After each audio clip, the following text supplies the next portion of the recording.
in the vast, blood-soaked theaters of the Second World War. The narrative of armored warfare is almost universally dominated by the titanic clash of heavy steel on the Eastern Front or the sweeping, dust-choked tank battles of the North African desert. Massive Tigers, Panthers, and T-34s etched their names into military history through grand operational maneuvers across open plains. However, thousands of miles away, across the turbulent expanse of the Pacific Ocean, a radically different, brutal, and asymmetrical war of armor was being fought. On dense, jungle-covered islands, jagged volcanic ridges, and narrow coral atolls, American and Japanese armored forces met in direct combat. What unfolded was not a balanced duel between equal war machines, but a terrifying demonstration of industrial disparity, technological divergence, and tactical dominance. At the center of this crushing dominance was the American M4 Sherman medium tank built for global deployment that became an unstoppable, steel-clad monster when pitted against the thin, outdated armor of Imperial Japan. To understand why the clash between American and Japanese armor was so lopsided, one must look at the drastically different doctrines that guided their creation. During the 1930s, the Imperial Japanese Army viewed tanks not as primary anti-armor instruments, but as mobile, light support infantry platforms designed to smash through infantry defenses, suppress machine gun nests, and operate across regions with primitive infrastructure. In campaigns across mainland China, Japanese light and medium tanks like the Type 95H Eigo and the Type 97 Chiha performed exceptionally well against enemy forces that lacked heavy anti-tank weaponry. The Japanese military leadership, convinced that these designs were sufficient, made a fatal strategic choice. Facing severe raw material shortages, Tokyo prioritized its limited industrial capacity and steel production for the Imperial Japanese Navy and Air Corps, leaving the Army's armored branch underfunded and technologically frozen in time. When the United States entered the war, it brought the full weight of its staggering industrial capacity to bear. The M4 Sherman was engineered to be mass-produced, highly reliable, easy to transport across oceans, and capable of operating under extreme logistical strain. Weighing nearly 30 tons, the Sherman boasted thick, sloped frontal armor, a robust 75mm main gun, and heavy machine gun firepower. When the Sherman made its Pacific debut on island battlegrounds like Tarawa, Cape Gloucester, and Saipan, the stark contrast between American and Japanese design philosophies became instantly, violently clear. The Japanese Type 95 Hago light tank weighed a mere 7 tons, possessed armor that was barely half an inch thick, and carried a main gun that struggled to penetrate anything stouter than a light bunker. The primary Japanese medium tank, the Type 97 Chiha, weighed around 15 tons, half the weight of a Sherman, and was wrapped in thin, riveted armor plates. Against infantry rifles and light machine guns, Japanese armor provided adequate cover. Against the armor-piercing standard rounds fired from an American Sherman, it was effectively made of paper. In fact, during initial combat engagements, American tank crews discovered that high-velocity, armor-piercing rounds fired from a Sherman's 75mm gun would frequently pass clean through a Japanese tank from one side and exit out the other without even detonating. prompting U.S. gunners to switch to high-explosive shells simply to blast the light Japanese hulls to pieces. The physical disparity between the two forces was matched by a profound tactical mismatch. Imperial Japanese doctrine never truly evolved to counter-massed enemy armor operating in integrated combined arms formations. Japanese commanders often viewed their tanks as sacrificial shock weapons to be thrown into night counterattacks or headlong charges aimed at driving Allied forces back into the sea.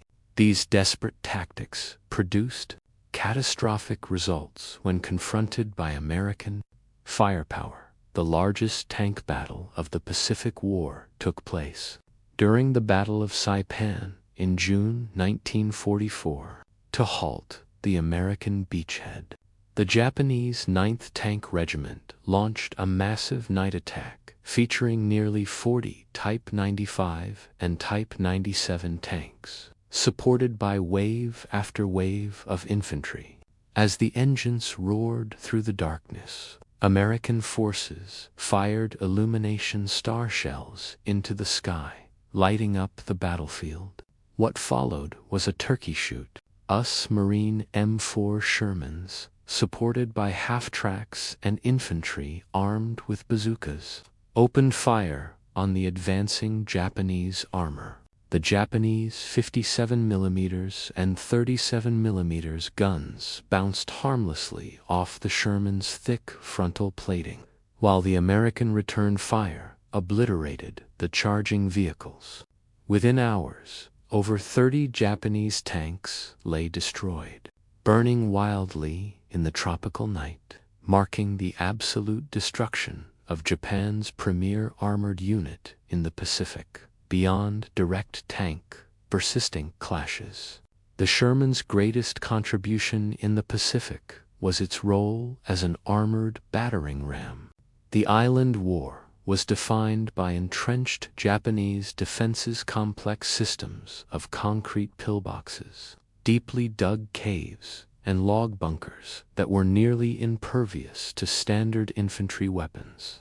Here, the Sherman excelled not just as a gun platform, but as a mobile fortress, equipped with thick armor that protected its crew from intense small arms, fire, and shell splinters. The M4 could crawl through dense foliage, approach enemy positions at point-blank range, and systematically destroy fortified bunkers with high explosives or heavy canister shot. The presence of a single Sherman tank in a jungle corridor could instantly turn the tide of a bloody infantry battle, giving American Marines and soldiers the mobile cover and overwhelming firepower needed to break through the most fanatical defenses. As the war rolled relentlessly across the Pacific, the Imperial Japanese military realized with increasing dread that their armored units were completely incapable of standing against the American war machine. In a desperate attempt to field a weapon capable of killing a Sherman, Japan upgraded its armored forces with the Type 97 Shinhoto Chiha. This variant featured a redesigned turret mounting a higher velocity, 47mm anti-tank gun designed specifically to punch through thicker steel. While this new cannon was a vast improvement over previous Japanese weapons and could threaten a Sherman's thinner side or rear armor at close range, the tank carrying it remained fatally flawed. The chassis was still wrapped in thin, riveted armor that offered zero protection against American counterfire, meaning a Japanese crew had to execute a flawless, high-risk ambush to have any chance of survival. These tactical limitations were brutally exposed during the Battle of the Philippines in early 1945 on Luzon. The Japanese deployed the 2nd Armored Division, one of their best trained armored formations, in an effort to crush the American advance. In several rare tank versus tank skirmishes, Japanese tank commanders attempted to use terrain, concealment, and surprise to ambush American armor. In one instance, near Urdaneta, a hidden platoon of Japanese tanks ambushed an advancing line of M4 Shermans at point-blank range from within a dense grove of mango trees. Opening fire from just 35 yards away, the Japanese 47mm guns managed to disable 2 Shermans. However, as soon as the surviving American tanks rotated their heavy frontal armor toward the threat and returned fire, the engagement was over in minutes. The Japanese tanks were quickly shattered, burned, and overrun, proving that even with superior ambush positions, thin armor was a death sentence, recognizing that open armor engagements were suicidal. The Japanese military shifted to extreme defensive measures. During the bloody campaigns on Iwo Jima and Okinawa, Japanese commanders largely abandoned using tanks as mobile striking forces. Instead, they buried their tanks up to the turrets, transforming them into static, camouflaged pillboxes integrated into massive underground bunker networks. Other tanks were hidden inside caves, ready to fire a few shots at advancing American infantry before being destroyed by artillery or airstrikes to compensate for their failing armor. The Japanese army turned to infantry suicide tactics. Japanese soldiers were trained as tank killers, tasked with hiding in spider holes or thick brush until an American tank passed overhead. They would then leap out carrying magnetic mines, satchel charges, or lunge mines, explosives mounted on the end of a bamboo pole meant to be rammed directly against a tank's hull. The Americans, however, adapted rapidly to these asymmetrical threats to counter Japanese infantry suicide attacks. The U.S. military developed tightly integrated combined arms tactics. Standard operating procedures required infantry squads to advance in close synchronization with Sherman tanks, providing a 360-degree perimeter of rifle and bar fire to protect the vehicles from hidden suicide bombers. In return, the tanks provided infantry with heavy direct fire support, crushing enemy foxholes and taking the brunt of enemy fire. Furthermore, American field engineers modified the Sherman specifically for the brutal realities of Pacific Island warfare. Crews welded extra steel plates, spare track links, and heavy wooden planks along the sides of their tanks to detonate shaped charges before they could breach the main hull. Field modifications gave rise to specialized war machines, most notably the Poison Oak and Satan flame-throwing Shermans, replacing the main gun or hull machine gun with a high-powered flamethrower. These flame tanks could shoot rivers of burning fuel deep into Japanese cave complexes and reinforced concrete pillboxes, incinerating fortified positions that standard high explosives could not clear. Tank-Dozers, Shermans fitted with massive hydraulic bulldozer blades, were also deployed to seal cave entrances, fill anti-tank ditches, and carve supply roads through seemingly impassable jungle terrain under heavy enemy fire.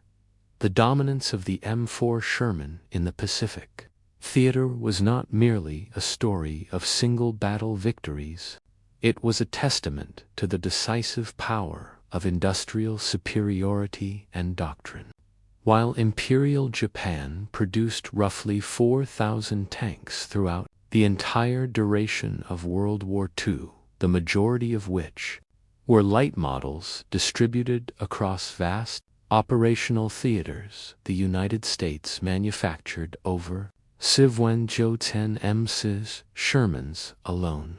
The American industrial base ensured that every Sherman lost in combat could be instantly replaced, backed by an endless supply of spare parts, fuel, ammunition, and trained repair crews. For the Japanese soldier, facing a Sherman meant confronting a steel titan that his weapons could rarely penetrate, backed by an industrial engine that could never be exhausted. When the war finally ended in August 1945, the beaches, jungles, and volcanic ash of the Pacific were littered with the rusted, twisted wrecks of Japanese armor. The structural failure of the Imperial Japanese tank branch served as a stark reminder of what happens when a nation enters a modern industrial conflict with outdated technology and flawed tactical vision. The M4 Sherman, often criticized in the European theater for its vulnerability to heavy German Tigers and Panthers, earned its place in history as the undisputed king of the Pacific battlefield. It smashed Japanese defenses, obliterated thin enemy armor, protected countless American lives, and systematically crushed Imperial Japan's armored dreams under its heavy steel tracks.